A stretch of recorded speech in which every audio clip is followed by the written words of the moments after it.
अ,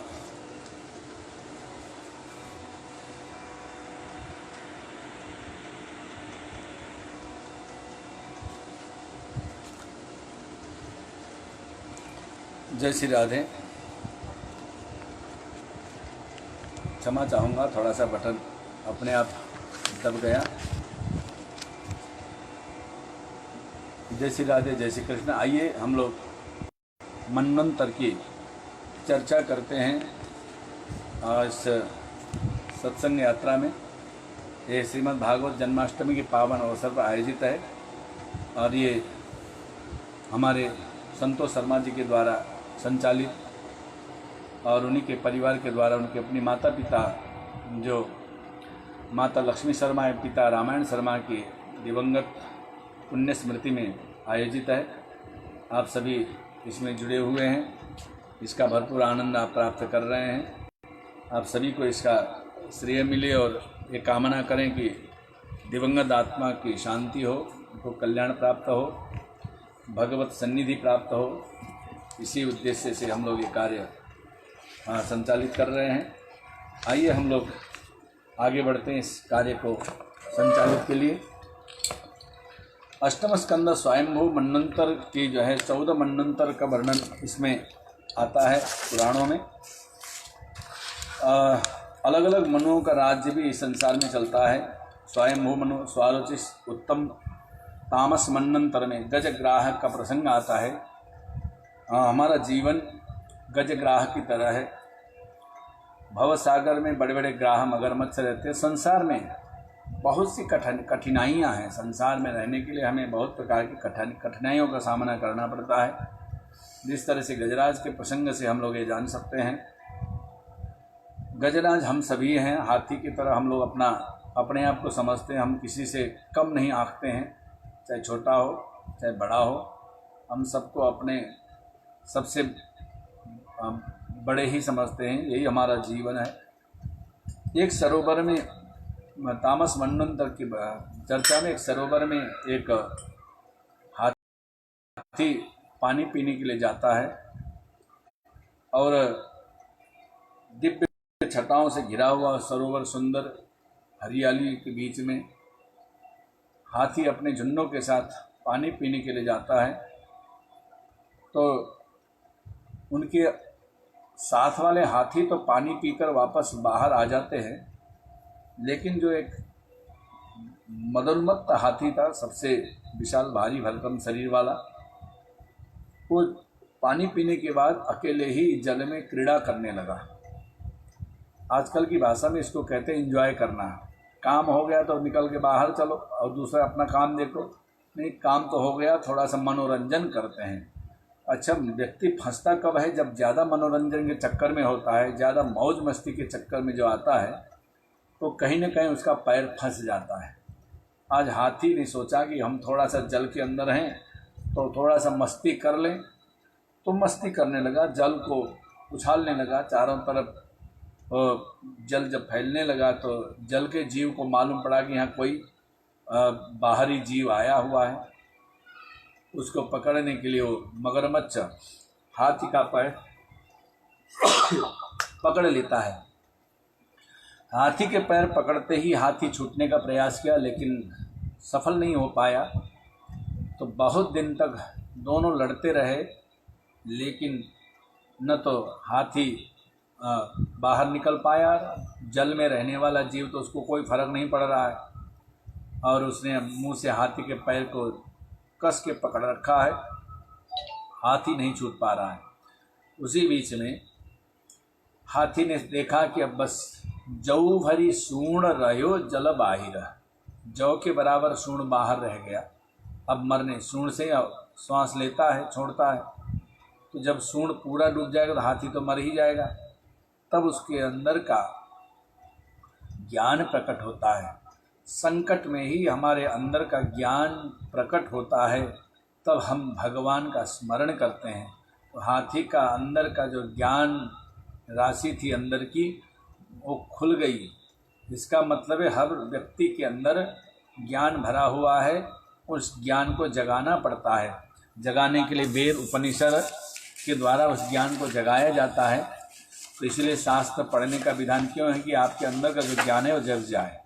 नहीं तो हमारा जीवन है ये तामसिक शरीर अन्य चीज़ों में, काम वासना में, काम भोग में तल्लीन हो जाता है।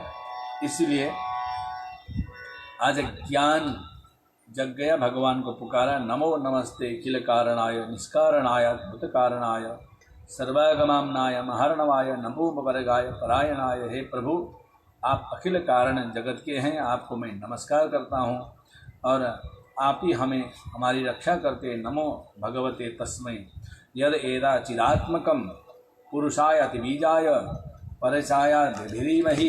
अर्थात हे प्रभु, मैं आपको नमन करता हूँ, मैं आपको चिदात्मक भगवान सच्चिदानंद घन स्वरूप भगवान हैं, मैं आपको सच्चिदानंद के रूप में मैं आपको मानता हूँ। आप मेरी रक्षा करें, मैं जल में संकट में पड़ा हूँ। भगवान तुरंत वैकुंठ त्याग करके एक जानवर के पुकारने पर भी भगवान आ जाते हैं। तो हम तो मनुष्य हैं, तो जानवर के लिए हम लोग कहते हैं कि भाई हमारी बात नहीं सुनते, जब हाथी की बात सुन सकते हैं भगवान, और नाना प्रकार के जानवरों की बात भगवान सुनते हैं। कई जगह प्रसंग आया है, गिलहरी की भी इच्छा भगवान जान गए थे सेतुबंध रामेश्वर में, उनकी भी इच्छा को भगवान ने पूर्ण किया। काकभूषणी भी कौवा थे, हनुमान जी भी बंदर ही थे, लेकिन सबका भगवान कल्याण करते हैं जो भगवान के सम्मुख जाता है। इसलिए भगवान कहते हैं सन्मुख होई जीव मोहि जबहि। जब कोई भी जीव, यहाँ मनुष्य नहीं कहा गया है, सन्मुख होई जीव मोहि, कोई भी जीव, पशु पक्षी कीट पतंग कोई भी मेरे सम्मुख आता है, जन्म कोटि अगर नासही तब इसे करोड़ों पाप ताप नष्ट कर देता हूँ। भगवान ये भक्तों से कहते हैं। इसलिए आज हाथी ने जैसे ही भगवान को पुकारा, भगवान तत्काल हाथी की रक्षा करने के लिए सरोवर के पास पहुँचे और तुरंत मगरमच्छ को बाहर निकाला। और इसको कहते हैं ग्राह, इसको कहते हैं एक भाषा में मगर कहते हैं। तो मगर ने पैर पकड़ने का मतलब हमारे लिए भी एक संकेत है। हमारा भी पैर मगर कभी कभी पकड़ लेता है। ये जो है लोग कहते हैं कि भाई हम सत्संग सुनते, मंदिर जाते, तीर्थ भी जाते, मगर बीच में मगर आ जाता है। तो हम ये काम करते, हम पूजा पाठ करते, मगर हम जब करते मगर, ये बीच का जो मगर है, तो ये मगर ने हमारा भी पैर पकड़ रखा है। तो ये मगर पैर न पकड़े, ऐसी चेष्टा हमें करनी चाहिए। तो मगर ने पैर पकड़ा तो हाथी का कोई उपाय नहीं, एक भगवान को पुकारने के अलावा भगवान को पुकारा। भगवान ने आकर के हाथी की रक्षा की। मगरमच्छ को पहले तो उसका सिर छेदन कर देते हैं।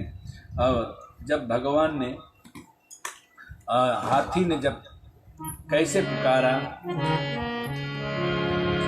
हे गोविंद राख शरण, हे गोविंद राख शरण, अब तो जीवन हारे।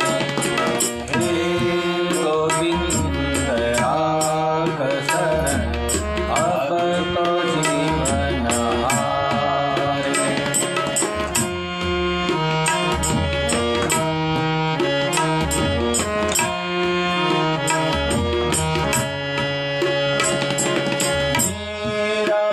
जीवन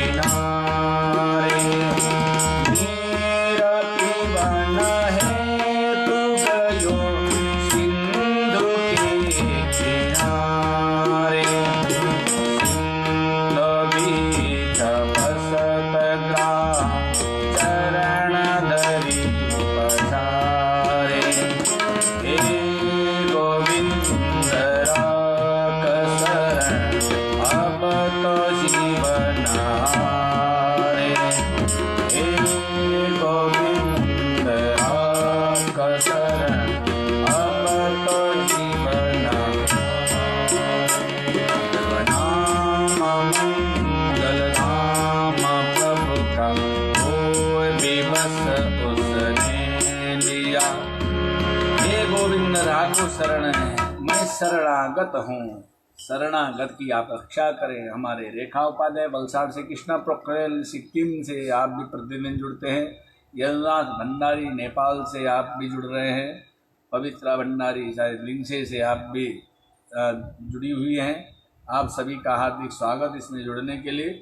लाइक शेयर कमेंट करते जाएं और भागवत का आनंद लेते जाएं। और जब भी कोई जीव जंतु भगवान को पुकारता है, भगवान सबकी बात सुनते हैं, लेकिन पुकारना मन से, हृदय से पुकारना चाहिए। कैसे?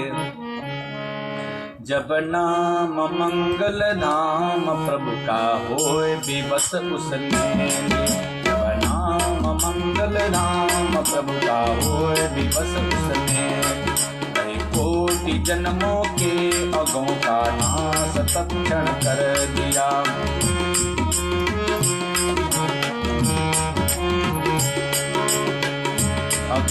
अक्षर सुखद ए चार अक्षर नारायण उसने कहा, है उदय सब पुण्य उसके पाप नहीं उसका रहा। जब नाम मंगल धाम प्रभु का होए विवश उसने लिया, जब नाम मंगल धाम प्रभु होए विवश उसने लिया।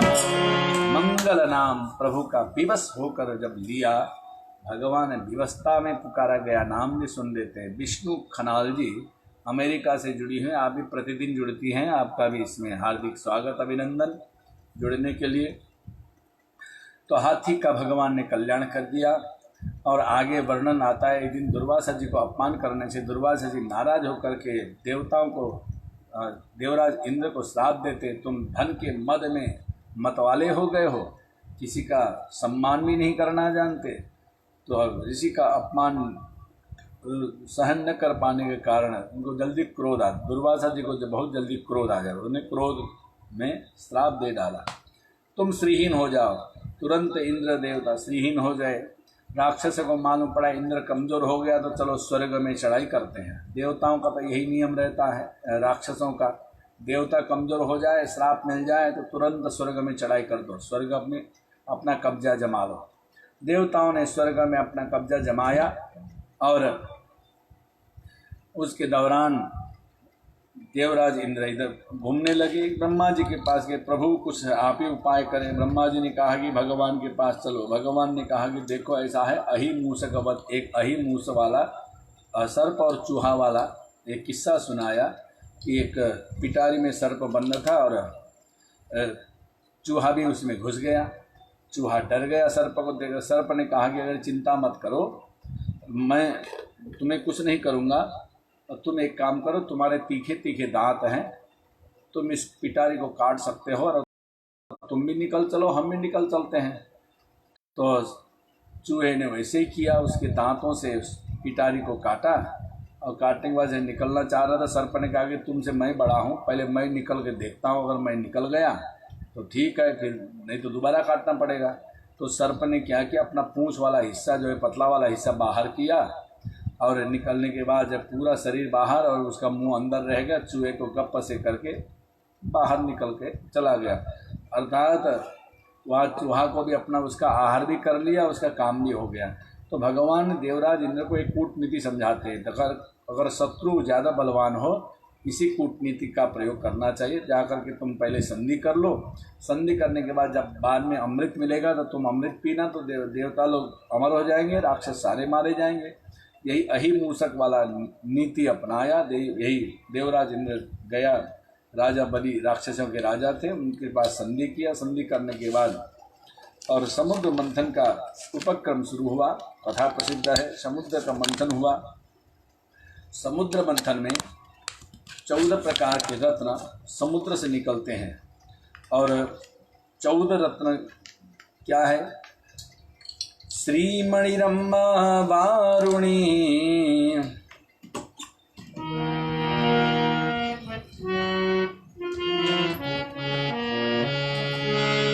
श्रीमणिरम्मा वारुणी, अमीय शंख गजराज, कल्पद्रुम शशि धेनु धनु, धन्वंतरि विषवाद। श्री लक्ष्मी रम्मादि अप्सरा और वारुणी मदिरा और अमीय अमृत शंख पांचजन्य शंख गजराज ऐरावत हाथी कल्पद्रुम कल्पवृक्ष चंद्रमा कामधेनु गाय भगवान का धनुष धन्वंतरी भगवान और विष और हाथी घोड़ा, ये जो है समुद्र से निकले हुए हैं। ये 14 रत्न और ये सब लोगों ने बांटा।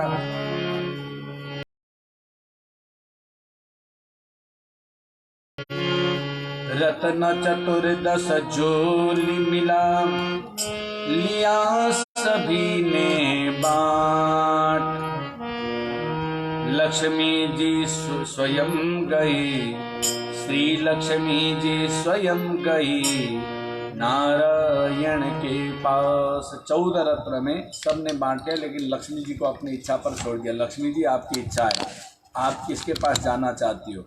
और लक्ष्मी जी हाथ में माला लेकर के आगे बढ़ी और देखा तो देवता में ये डरपोक है, इसमें दुर्गुण है और राक्षस लोग या अमंगल राक्षस लोग हमेशा हिंसा करते हैं, इनका भी स्वभाव ठीक नहीं है।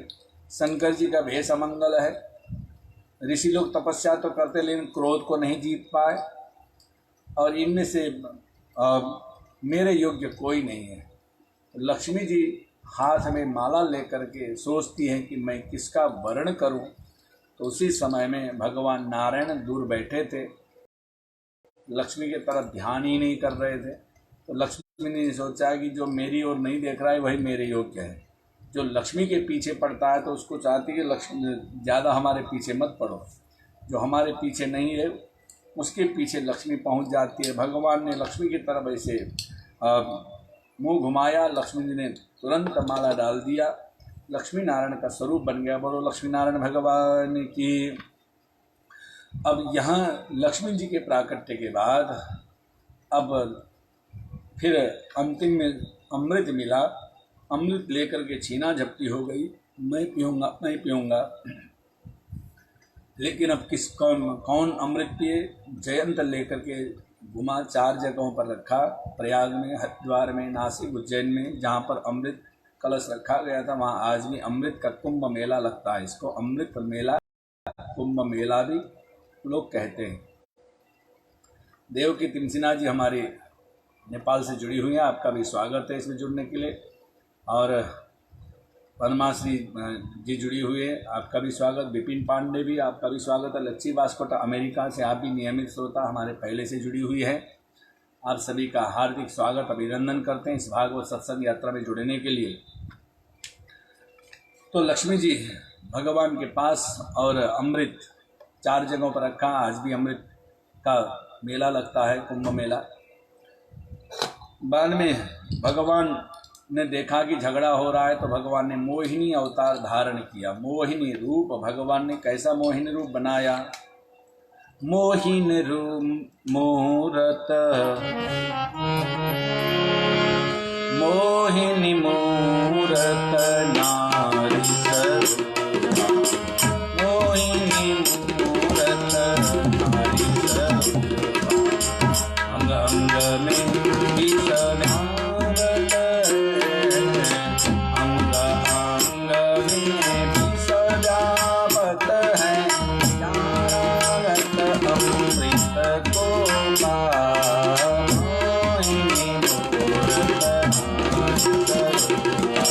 Oh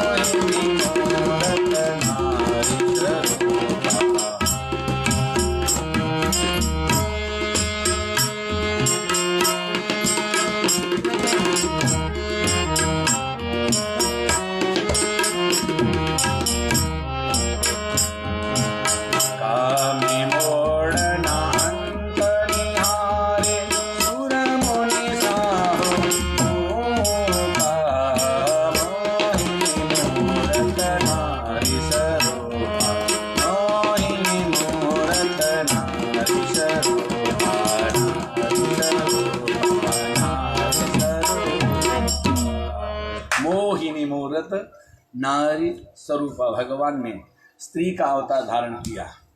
दीपा पौड़ियाल जी, आपका भी स्वागत है। अनीता खनाल कालिंग से, दीपा जी लिंगसे से आज ही जुड़ी हैं, आपका भी स्वागत है इसमें जुड़ने के लिए। और अंजू गुप्ता जी मुंबई से, आपका भी स्वागत है। और तीर्थराज पौड़ियाल जी भी जुड़े हुए हैं, सी के बहाल जी भी जुड़े हुए हैं। आप सभी का हार्दिक स्वागत, अभिनंदन इसमें जुड़ने के लिए। भगवान ने मोहिनी अवतार धारण किया, देवताओं को अमृत, राक्षसों को विष पिलाया, जहर मदिरा। जीवन में सत्य है तो यह लोग शंका करते हैं, अरे परिश्रम दोनों ने बराबर किया था, देवताओं ने राक्षसों ने दोनों ने परिश्रम किया था, तो अमृत तो दोनों को मिलना चाहिए, क्यों भगवान ने पंक्ति भेद किया, एक को जो है मदिरा से संतुष्ट होना पड़ा, एक को जहर दिया गया, अमृत दिया गया। यहाँ पर नियम यह है कि अमृत प्राप्त करने का जो संकल्प होता है वो देवताओं का संकल्प था, राक्षसों का नहीं था। इसलिए संकल्प प्रमुख होता है। कोई भी कार्य आप लोग करते हैं उसमें संकल्पबद्ध तरीके से करने का विधान है। यहाँ तक कहा गया कि व्रत भी करें तो संकल्प से व्रत करना चाहिए।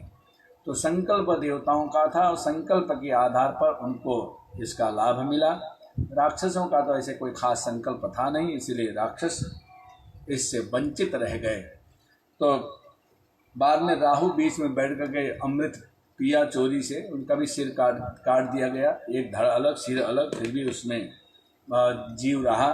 तो आज भी ग्रह मंडल में उसको स्थान मिला है। इस तरह से फिर बाद में राक्षस और देवताओं में घनघोर युद्ध हुआ। तो ये भी हमारा जीवन का एक सत्य है। संसार रूपी समुद्र में नाना प्रकार के रत्न भरे पड़े हैं, हम लोग उसको खोजने का प्रयास करते हैं। बिना पार्टनर के कोई भी कार्य पूर्ण नहीं होता है, बिना साथ का कोई कार्य पूर्ण होता नहीं, इसलिए साथ की जरूरत पड़ती है। स्वामीनाथ शुक्ल हमारे गोरखपुर निवासी, आप भी इससे आज जुड़े हुए हैं, आपका स्वागत है। पद्मा शर्मा ठेकापुर सिक्किम से, आपका भी स्वागत है जुड़ने के लिए। और इसी तरह से आप लोग जुड़ते जाएं, हमारा उत्साह बढ़ाते जाएं। प्रकाश पौड़ियाल शायद विराटनगर से, आपका भी स्वागत है। तो जीवन का सत्य, संसार रूपी समुद्र में 14 रत्न भरे हैं, और लेकिन 14 रत्न प्राप्त करने के लिए हमें हर व्यक्ति को संकट का सामना, जब तक जहर का सामना नहीं होगा। अब सबसे पहले विष निकला था, विष मतलब विषम परिस्थिति। जब हर कार्य के लिए जो विषम परिस्थिति से हम गुजरते हैं, यही विष समझिए। जो विष को पार करे, विषम परिस्थिति से भी जो निकल करके आगे बढ़े, उसी को सभी रत्नों के साथ अमृत और लक्ष्मी धन भी मिलता है, अमृत भी मिलता है, हर प्रकार के सुख साधन मिलते हैं। लेकिन हमें सबसे पहले विष का सामना करना पड़ेगा। विष का सामना का मतलब विषम परिस्थितियों का सामना। जब बिना संकट सहे, बिना तपस्या किए, बिना कष्ट सहे, आपको 14 रत्न में एक भी रत्न में नहीं मिलने वाला है। इसलिए हम सबसे पहले विष का सामना, विषमता का सामना करना सीखें, तो आपको सारे रत्न आपके सामने, आपके चरणों में आ जाएंगे। इस तरह से समुद्र मंथन के बाद देवासुर बड़ा घनघोर संग्राम हुआ। देवासुर संग्राम के बाद देवता लोग विजयी हुए, राक्षस लोगों को स्वर्ग से भागना पड़ा। और इसके बाद मंडंतर के कथा के बाद आगे कथा आती है कि एक समय देवराज स्वर्ग में पुनः राक्षसों का अधिकार हुआ था। वामन अवतार का भी प्रसंग आता है यहाँ पर। राजा बलि एक बार राज्य कर रहे थे स्वर्ग में। वामन भगवान देवताओं का काम बनाने के लिए अवतार लेकर के बलि के पास जाते हैं, याचना करते हैं, बोलो वामन भगवान की समय ज़्यादा नहीं, हमें कृष्ण अवतार तक पहुँचना है, इसलिए ज़्यादा समय आपको न लेते हुए हम आगे बढ़ेंगे। उसके बाद 9वें स्कंद में हम लोग प्रवेश करते हैं। उसमें सूर्य वंश का प्रसंग आता है। सूर्य वंश में सबसे पहले सूर्य भगवान से, नारायण से ब्रह्मा, ब्रह्मा से सूर्य, सूर्य से वैवस्वत मनु, इक्ष्वाकु सुद्युम्न, युवनाश, मानदाता जो प्रतापी थे, त्रिशंकु, उनके पुत्र हरिश्चंद्र जो सत्यवादी के लिए जाने जाते हैं, रोहित हुए, बाहु के, सगर, असमंजस, अंशुमान, दिलीप, भगीरथ जिनके द्वारा गंगा जी भारत में प्रवाहित हुई है, और उन्हीं के वंश में खड़वांग, फिर उन्हीं के वंश में दीर्घबाहु, उनके रघु, प्रतापियों में रघु का नाम आता है। रघु के पुत्र हुए अज, उनके पुत्र दशरथ। दशरथ के पास कोई संतान नहीं थी, तब दशरथ जी ने विचार किया कि संतान के लिए कोई उपाय करना चाहिए, संतान का उपाय क्या करें। तब एक बार दशरथ जी ने विचार किया, संतान के लिए हम गुरु जी से परामर्श करें। कोई काम अगर न होता हो,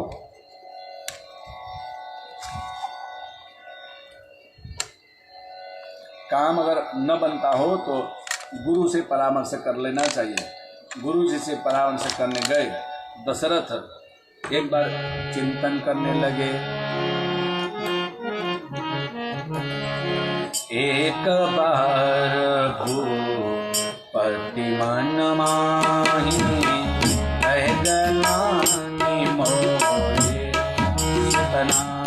दशरथ मेरे पास कोई संतान नहीं है। तो उन्होंने क्या किया, गुरु जी के पास गए। गुरु की गया तुरंत महिपाला, गुरु की गया तुरंत महिपाला, चरण लागी करी विनय विशाला, चरण लागी करी विनय विशाला। गुरु जी ने कहा कि आप चिंता मत करिए,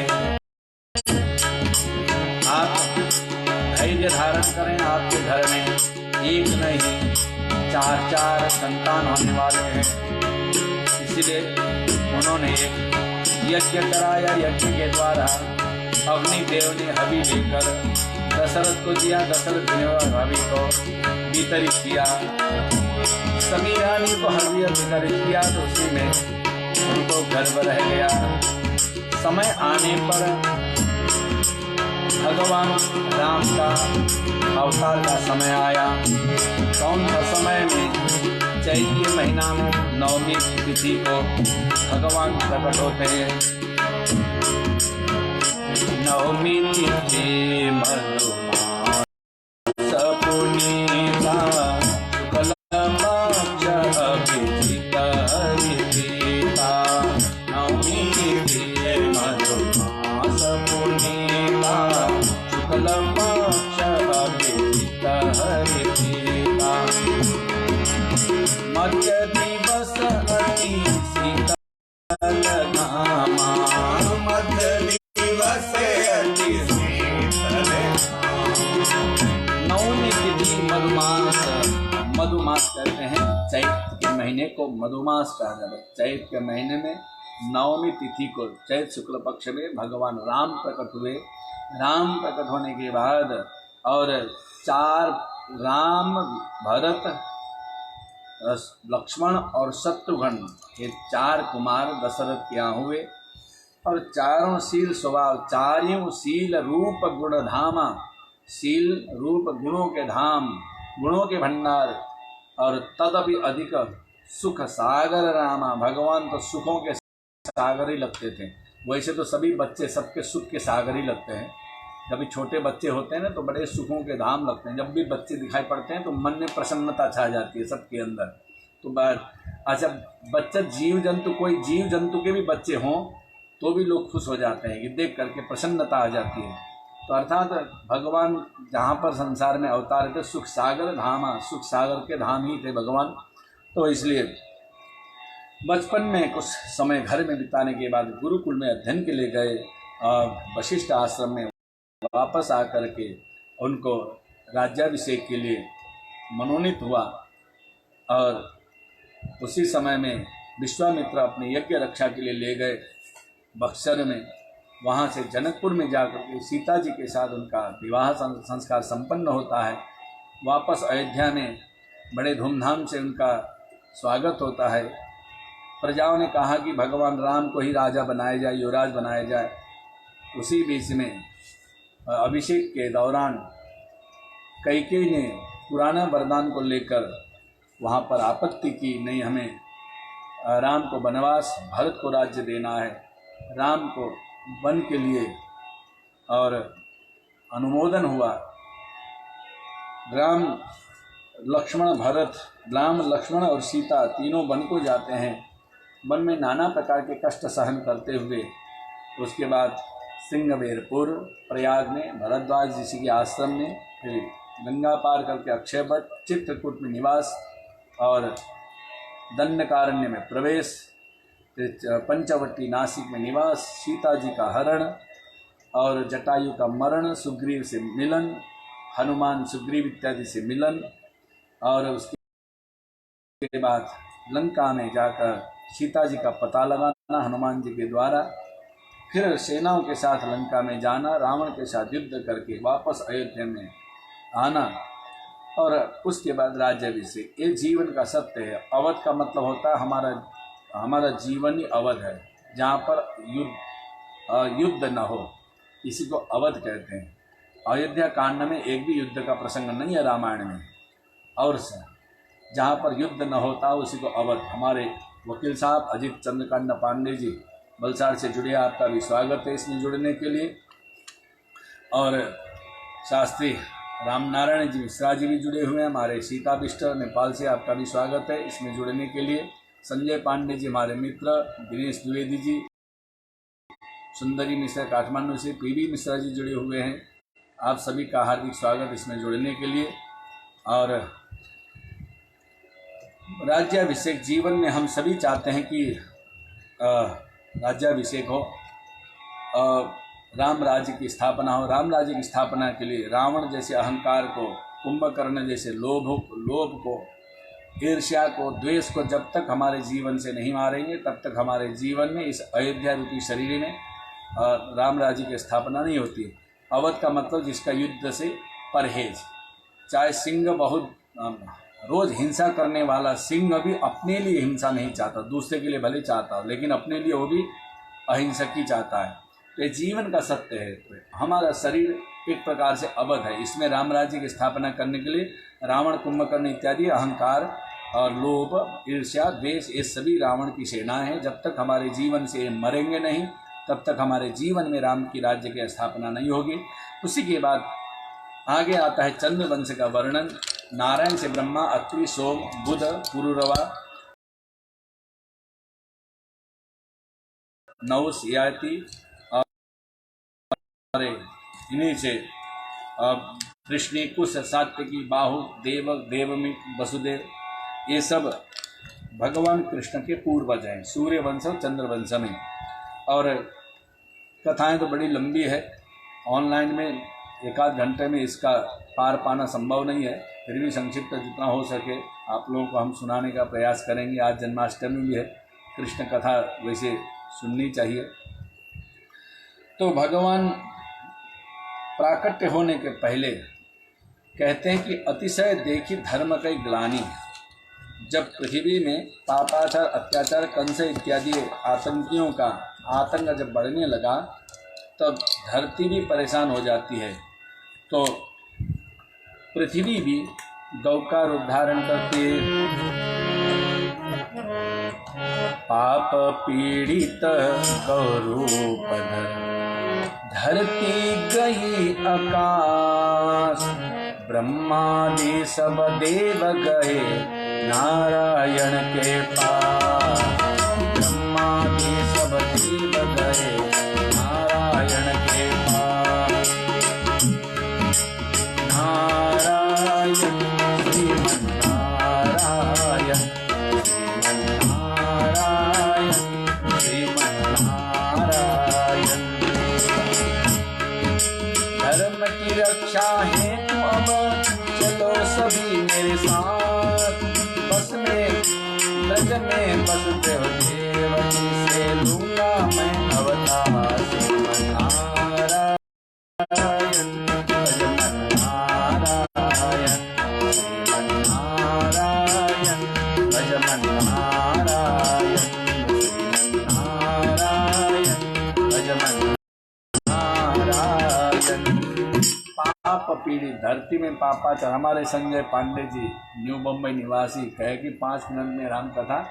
अब भागवत में अब इसमें 18,000 श्लोक हैं और 335 अध्याय हैं। इसमें राम कथा मात्र 3 अध्याय में है। तो इसको जो है इसको भी हमें और संक्षिप्त करके सुनाना होता है। इसलिए कोई 5 मिनट में रामायण समझने के लिए 1-2 मिनट भी काफ़ी है। तो श्याम मिश्रा जी सिलगुड़ी से जुड़े हुए हैं, आपका भी स्वागत है इसमें जुड़ने के लिए। तो भगवान की कथा बड़ी पावन है। वैसे भी सभी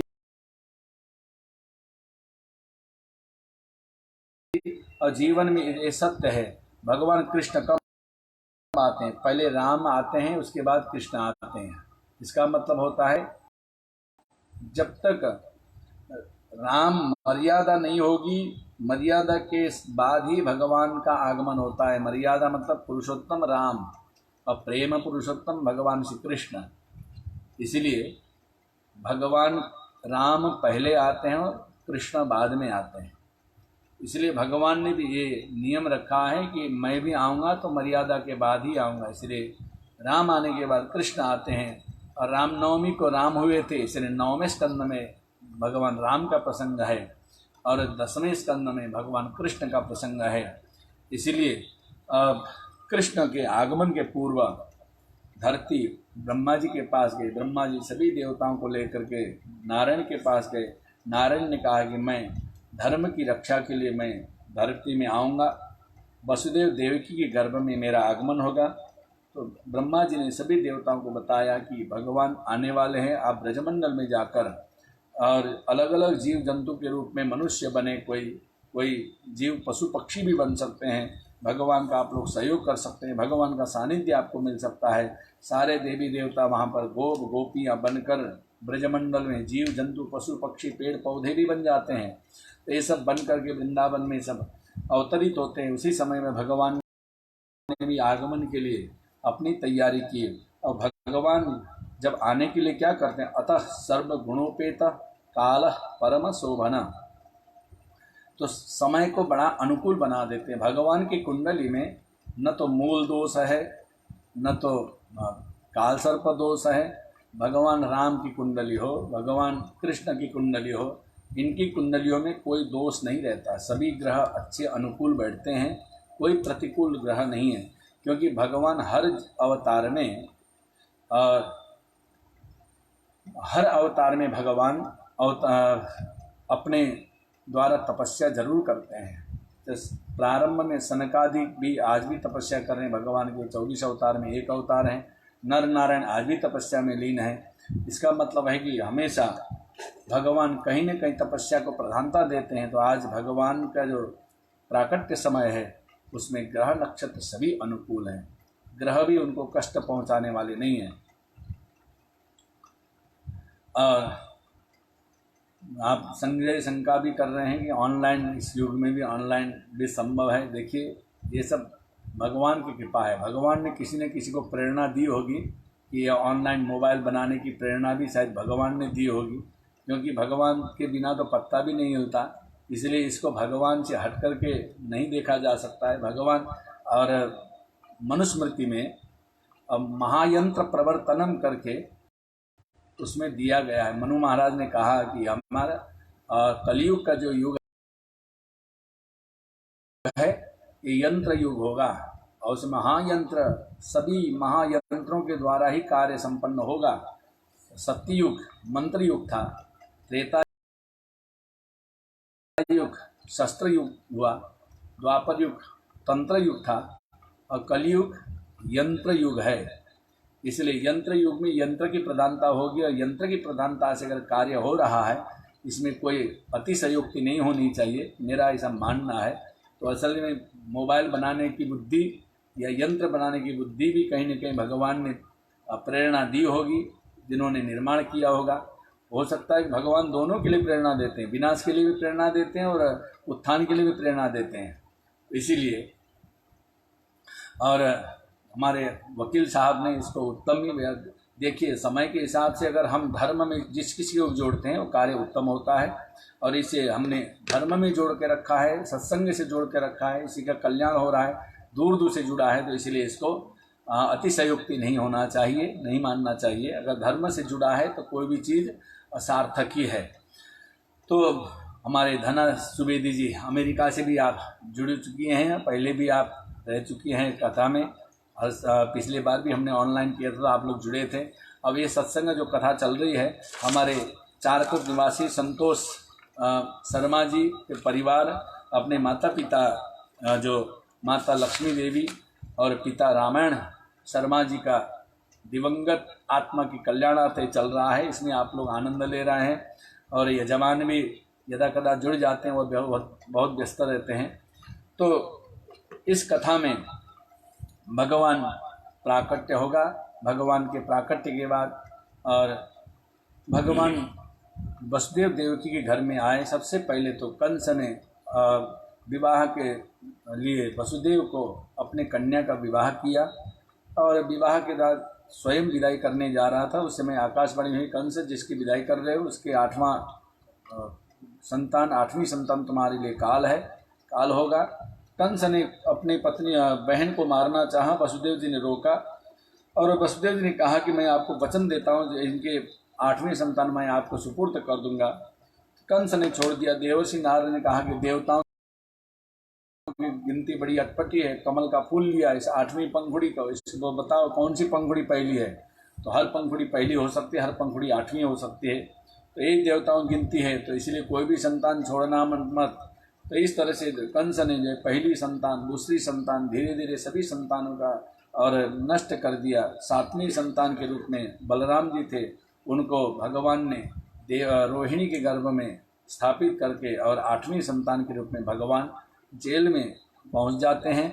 और भगवान चतुर्भुज रूप बन करके भगवान को सबसे पहले दर्शन देते हैं, और दर्शन देने के बाद और भगवान ने कहा कि मैं आपको ये बताने के लिए चतुर्भुज लिया हूँ, आपने मुझे पाने के लिए सत्ययुग में तपस्या किया था, सत्ययुग का जो तपस्या का फल है मैं द्वापर के अंत में आपको देने आया हूँ। इसका मतलब आप जो पुण्य कर्म करते हैं, युग युगांतर तक वो पुण्य कर्म आपका साथ देता है। ये न सोचे कि हमने भगवान का पूजा किया, मुझे तो कोई फायदा नहीं मिला।